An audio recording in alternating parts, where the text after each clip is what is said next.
Hi, I'm Dr. Marian Lee, and I'm coming to you from St. Ambrose University in Davenport, Iowa. If you clicked on this video, you're probably interested in the 5 basic motions of piano technique.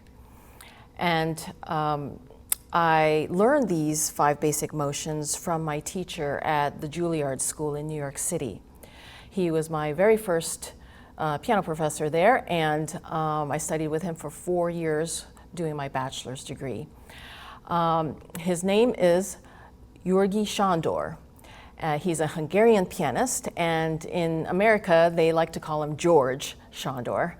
And I learned many valuable lessons from him, particularly because a couple years prior he had just published a new book on piano technique. So he spoke at length about these techniques and these motions, these technical patterns at my lessons, which I would like to share with you. They are concepts that I've held in my entire life and have avoided injury because of them. And so I wanted to share these with you and then also dedicate this video to his memory and his teaching legacy.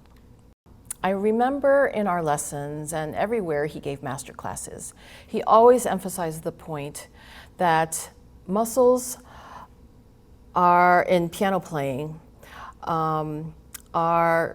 work interdependently, not independently. And that it was futile to try to build muscles in your fingers. And all these torturous finger exercises that pianists had to endure in the classical and romantic period, not all of them, of course, but some of them were, he felt was kind of futile. And so he told us that they worked independently so that the finger is attached to the hand, which is attached to the wrist, which is attached to the forearm, which is attached to the upper arm, which is attached to your back, shoulders, and then back, and then chest and diaphragm. And that everything began with the diaphragm, or the breath, which to this day, I really appreciate that he understood how important breathing was to playing piano. And he also emphasizes that it's important to understand the range of motion that each part of your body is capable of. So with the finger can go up and down. The hands can go up and down and move side to side with the help of the wrist. The forearm can go up and down and side to side as well with the help of the elbow. And of course, rotation. And then the upper arm can go up and down, and with the help of the elbow and the shoulder, can go side to side. And I'm going to add to this my own personal opinions that we can extend it down to our lower part of our body, which includes the butt and the legs and the feet. So if you want to get to, especially if you want to get to the extreme sides of the piano, to the far right or to the far left, Sandor always said, put your leg out to the right to help center yourself and balance yourself. And I would add to that, shift your weight to the right butt cheek so that you feel always centered and strong. Try to avoid, scooching your butt down this way or that way. And same thing with the left side. You put your left foot out and to reach comfortably over to the far left. And a very good tip is when you're playing, if both hands have to go to the extreme side, to lean in with your back, and then if you need to play a lot in the very center, to lean back so that you're not squeezing the space right here, and that your arms, your forearms and elbows have room to move. Okay, so I think we're ready to begin learning our 5 basic motions.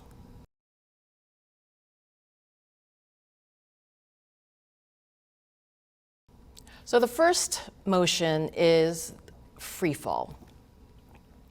So the general idea of free fall is that originates with the lifting of the upper arm, and that gravity is doing the rest of the work. You just let the arm fall, and that's what generates the sound. So I like using a ball to demonstrate this idea of free fall and that how natural it is. So when I toss the ball up in the air, that's equivalent to me raising my upper arm, and then you'll see gravity take the ball down. And then what's very important is notice the rebound that happens afterwards. The momentum of the fall brings the ball naturally back up. And then I want you to pay attention to the sound that it creates. Here we go.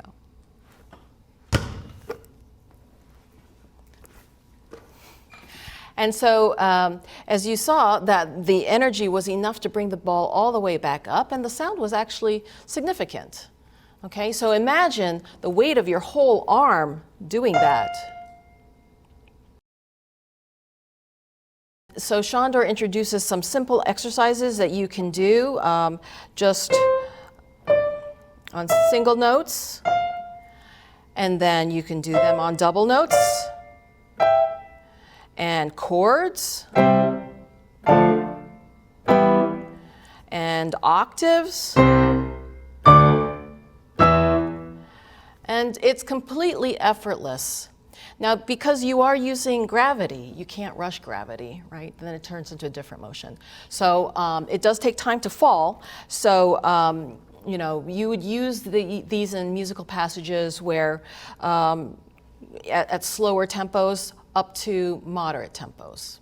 So I'd like to show some musical excerpts where you would actually use free fall. So go ahead and focus on my left hand. I'm going to use the Chopin Sonata in B flat minor, the very opening.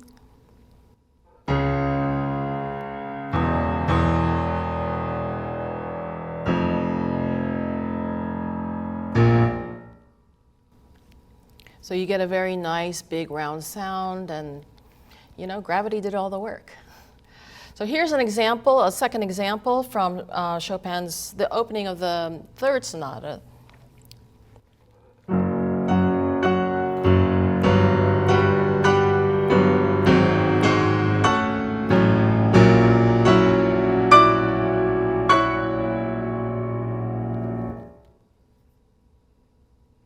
You can see that you can get a tremendous amount of sonority, and you know, I hardly felt effortless because I was being so efficient with my movement, and I could feel my torso and my breath, and then I was making those horizontal adjustments I was telling you about with the body, and it was it felt great.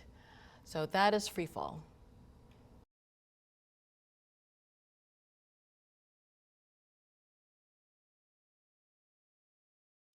Our second motion is 5-finger, scale, and arpeggio. Sandor really believed in alignment. He felt the finger always needs to align with your wrist and your forearm. So whether it's the thumb, or the third finger, or the 5th finger, you should be able to draw a straight line from the finger through the forearm. That is good alignment. Okay, and so I'm going to show you the horizontal adjustments that happen when you play from finger to finger, from first finger to the pinky and back. Notice, I'll put my left hand finger here, and now just notice how much the wrist travels as I play from 2nd, 3rd, 4th, 5th. Do you see the distance it traveled? It's not small. And back. So those micro adjustments are really important for the hand to feel balanced, and so it's very important not to play in a fixed position. Here it is in the left hand.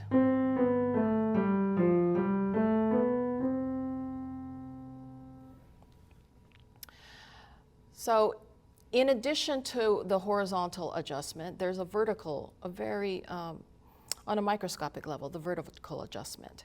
So, you know, our fingers, the thumb and the pinky, are our shortest fingers, right? And then we've got these longer fingers in the middle. So we need to kind of help these poor little guys out. And so if you look at the shape of the hand, you know, the thumb is sitting quite low compared to the rest of the fingers. So that's why the thumb likes to stay low. Now I'm going to pinpoint with my other hand where the wrist is. Now watch how microscopically when I play second, third, fourth, fifth, how much the wrist has gone up to help the pinky and on the way down.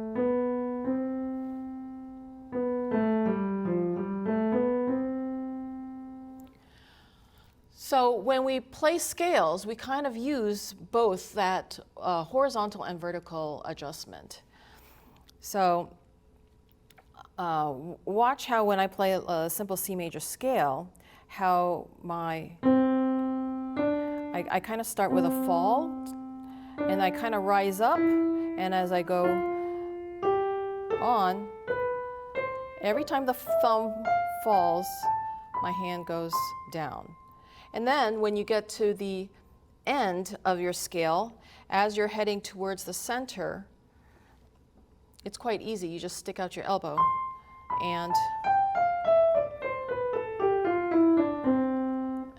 zoom, you're back in. So, you know, I was thinking, like, why is that? For one direction, you have to move and go up and down so much, and then the other direction, you don't have to move as much. And I realize it's because, you know, towards this part of the hand, in the right hand, you're running out of fingers to play, and you need the thumb again. So the thumb has to jump over all these other fingers to keep going. So that's why I suggest when you're getting to the end of a group, you go, that finger right before the thumb is very important to kind of give that thumb a boost, bam, so that the thumb can easily go on to the next group horizontally.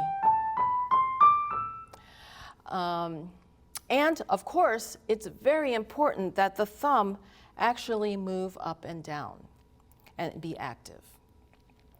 For the left side, it's the opposite.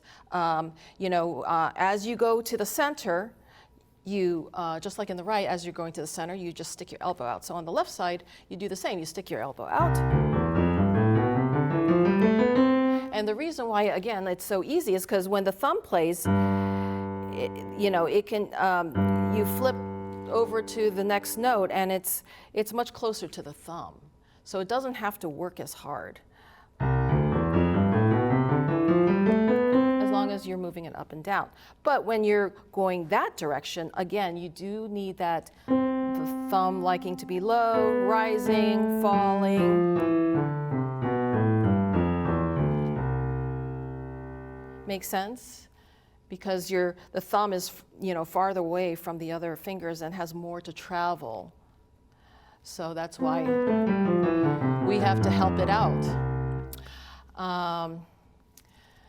In the music, it's, one thing I do need to mention, an exception to that rule of the thumb being at its lowest and pinky being at its highest, is the idea of when you have an actual phrase.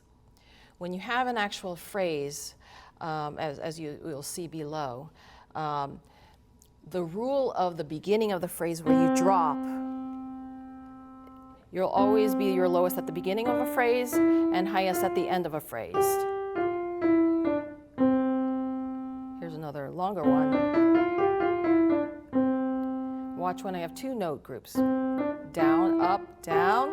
So it's a pinky normally I would be high, but because it's at the beginning of phrase, I'm going low and raising up, down. And the last example, down, up, down, up, down, up, down. Okay. The same concept for the scale is with the arpeggio, except with the arpeggio, the notes are farther apart. So I'm going down, I rise up, and I got farther to travel. And again, I stick my elbow out. I would say because the notes are farther apart, you have farther to travel, the elbow and the shoulder are really important in playing arpeggios because you need to cover more ground horizontally. So I have some musical examples. You can see the score below. This is from Beethoven's Sonata, Opus 2, number 2, first movement. After the staccato notes, you can see the phrase of, with all the notes running like a scale down in the same direction. That's how you know to use 5 fingers.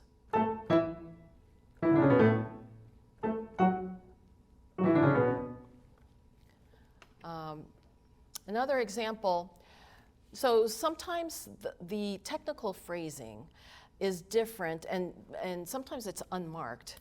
But if you see, for instance, in Chopin Etude Opus 10 number 4, if you see groups of 4 notes in a row like this, that's when you know you've got the 5-finger grouping motion. So you can see the arrows up and down, and in the score you can see the dotted technical phrasing. That's indicating technical phrasing. So, and then here's the beginning of a 4-note group, and down again, up, down, and then it goes into a different motion. In the Chopin Etude, Opus 10, number 1, you can see the right hand has these bigger, more arpeggio motions. Here's another example where you have to travel a little farther. Same idea. You see the dotted notes are grouping every 4. And so there's this fall and rise and fall again.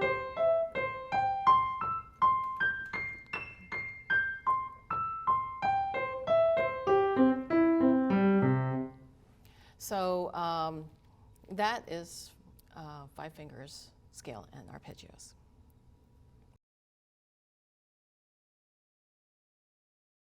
Our third motion is rotation. So rotation, I love using rotation because it's so easy to see in the score. Whenever you see a zigzag of notes rising up and down like this, like the example below, you know you have rotation.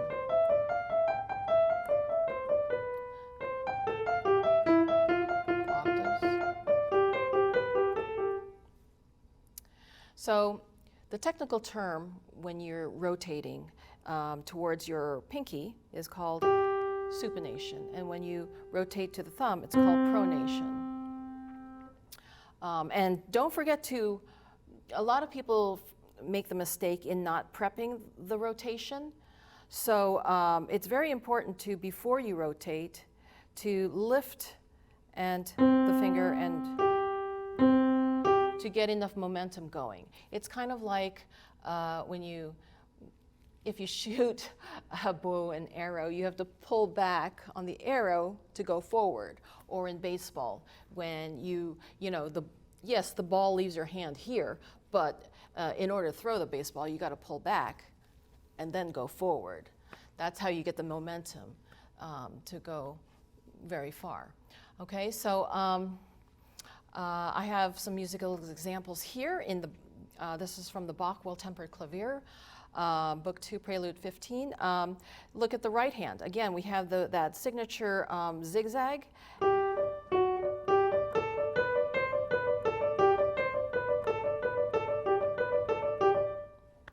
And in the classical period, there was a lot of Alberti bass. Alberti bass is just rotation.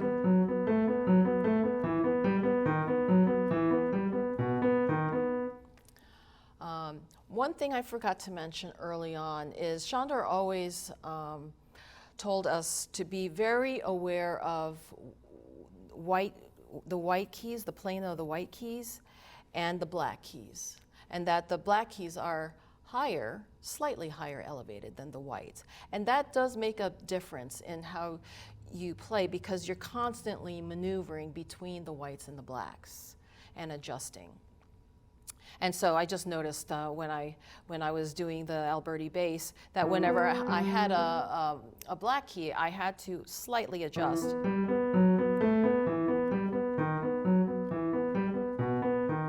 And anticipate that change, that slight change. That's the same in scales. When if I'm playing D major, I have to anticipate that sharp ahead of time. And I forgot to mention that earlier. Oops. A famous example of rotation is the Winter Wind etude, which is, again, has the zigzag motion, so you know you need to do that. And then Sandor, actually, if you see, he makes the technical grouping of every four. So he kind of groups it in every 4 notes. Let me slow it down. I'll speed up. Rotation is also fantastic for playing notes that are far away, for leaping and making big jumps. I saw an interesting video where they had two I think they were physicists, and they were comparing how fast a ball could travel, whether it was faster to go in a straight line or if it was faster to go in a curve. And every single time, the ball that followed the curve beat the ball that was going in a straight line every time. So it just goes to the point that rotation is really useful if you need to travel and great distances. And a famous example of that is La Campanella. So I'll slow it down.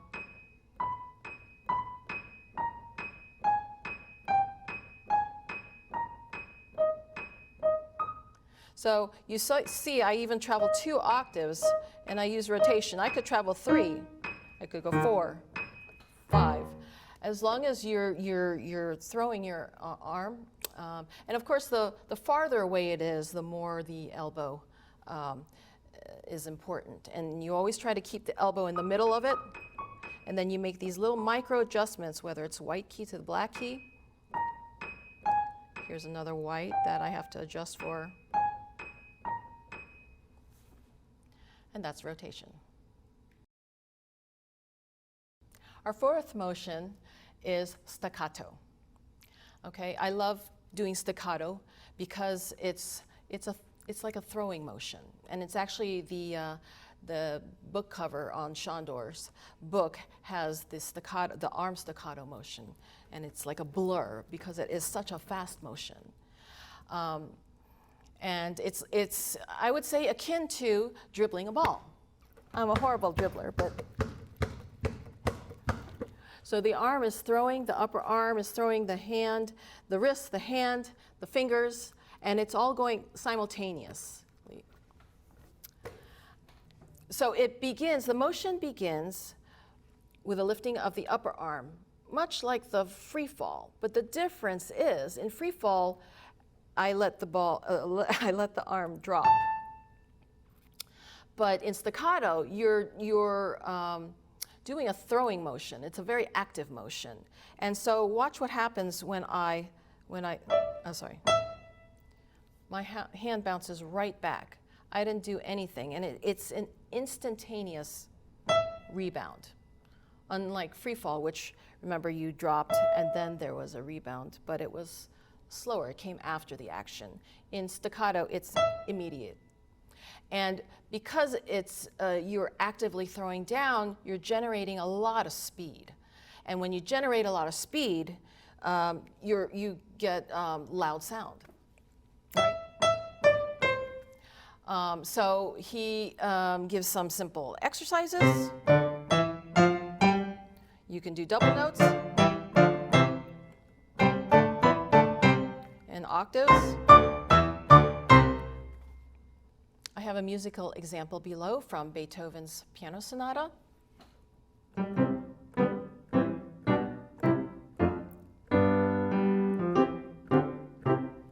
So, you know, Beethoven's asking for piano, so I'm using a little more of like wrist and finger staccatos. And then he added in free fall there. But, and it's very easy to see in the musical score because obviously there's staccato marks in there. It's not always the case, but a lot of times it is. And I really, and then there's also, you can use arm staccato for playing big octave passages. Here's an example from Tchaikovsky Piano Concerto.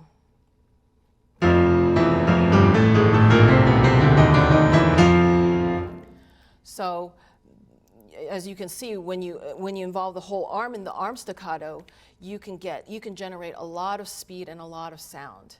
And that is the key to playing fast octave passages and loud passages, especially in concertos. You can also do legato, fast legato passages, like in Chopin's famous Etude, Opus 25, number 10. So here, these staccatos are octave staccatos. I am doing it, but I'm staying so close. I'm staying so close to the keys that my fingers remain afterwards. And then notice all the arrows. He has up for black keys, down for white, up, down.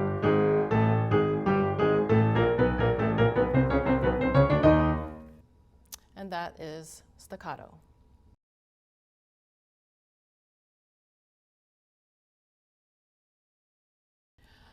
So the thrust is our last and final movement. It's motion number 5. And it is by far my favorite one because you can generate a tremendous amount of sound because you are facilitating all your larger muscles in your body, and you are you start, unlike free fall and staccato, you are actually starting on the keys, from the keys, and then very quickly you contract your muscles and quickly release after.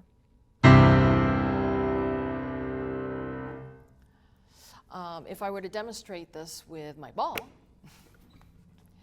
watch the difference as opposed to the free fall and the staccato, how much of a rebound is generated once I throw the ball down. Okay, and that is happening because I'm incorporating my whole body into that motion, that quick motion, and releasing it right after. So when I teach this to my kids, I have them go usually against the wall, and I have them do like wall push-ups, okay? But I have them really push off quick. And if they are not being thrown in the opposite direction, I know they're not fully letting go and being free. If they're doing this, you know, and their body doesn't go all the way back, then you're being inhibited. So you need to let go, you know, as the song says, let it go. And then I have them put their fingers to the wall and then also push off, okay? And then we transfer that to the actual piano, and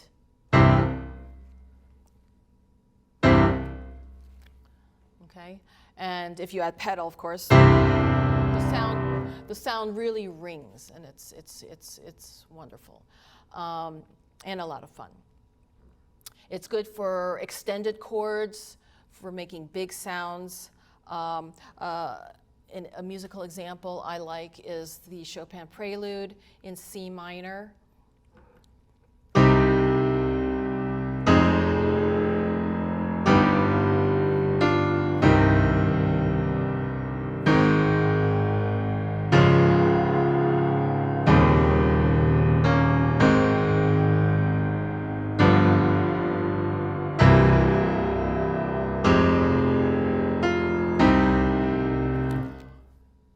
or the Tchaikovsky, the very opening of the Tchaikovsky concerto.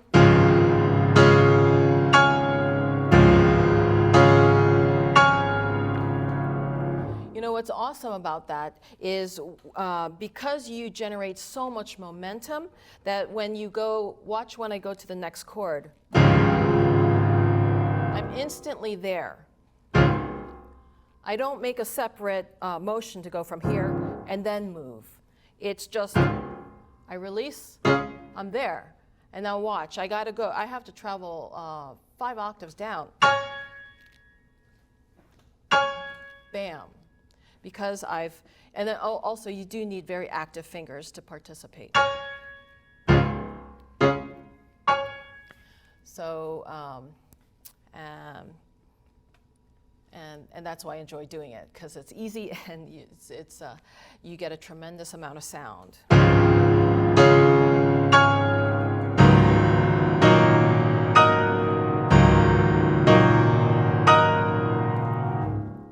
And that is thrust. So now let's use all of our tools and see how we can apply it to our musical scores. So you'll see an example of Opus 10, number 4. And if you just look at the score, you'll see that in the right hand, we discussed it uses 5-finger. And watch here, you see there's rotation because you see the zigzag. And then 5-finger, arpeggio, really, because the notes are so far away. While the left hand is doing, what is it doing? I guess you could do free fall and you know, the 5 fingers. And then you've got staccato motion, even arpeggio, staccato. So, and then you can put it all together. So I didn't even need to play that for you. You could have deducted that just by looking at the music. Another example we have is the Pathétique Sonata. We have you can see right away in the left hand that you would use rotation because you've got that zigzag motion. In the right hand, not much going on, so you got free fall, and then you got staccato. So notice the difference. Staccato has the short staccato markings, and then free fall are the half notes. In the next line, you've got thrust. You got these meaty chords.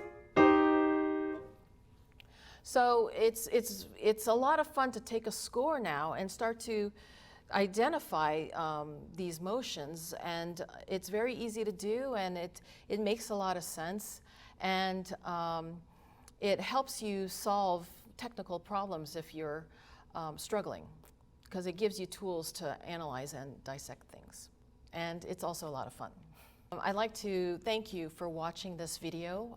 If you like this video, I hope you will tell people about it and share it, and I hope you will like it. And if you have any comments for me, please put it down, and if you have any questions, I'll try to answer them for you. I'd like to say a special thank you to St. Ambrose University and the Becky Endowment Grant for Humanities for allowing me to shoot this video, giving me the funds to shoot this video, and to my great team at Top Notch for helping me put this video together for you. I had so many wonderful lessons with Sandor, and so I'm happy to be able to share now all this wealth of information to all of you. I hope you enjoyed it. Thank you for watching.